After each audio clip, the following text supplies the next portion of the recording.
માપનના હેતુના આધારે રિલેનું વર્ગીકરણ સમજાવો. તો જે ક્વોન્ટિટી માપવાની છે તેના આધારે રિલેનું વર્ગીકરણ જો કરવામાં આવે તો ઘણી બધી રીતે વર્ગીકરણ થાય. જેમ કે કરંટ માપવા માટે કરંટ રિલે એ ઓવર કરંટ અંડર કરંટ કોઈ બી હોઈ શકે. એવી રીતે voltage relay, power relay, frequency relay. Directional રિલેમાં એસી અને ડીસી બંને પ્રકારમાં હોય છે, જેમાં એસીમાં રિવર્સ પાવર અને રિવર્સ કરંટ રિલે યુઝ થાય છે.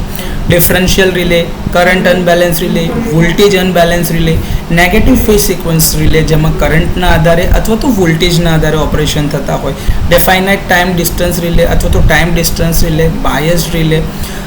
બીજી ઘણી બધી રિલે છે, જેમ કે ટ્રાન્સફોર્મરની અંદરમાં તમે જોવા જતા હોય તો પ્રેશર એકદમ વધી જતું હોય, એના માટે સડન પ્રેશર રિલે અથવા તો બુકોલ્સ રિલે મૂકવામાં આવે છે, જે ગેસ પ્રેશર પર ઓપરેટ થતી હોય.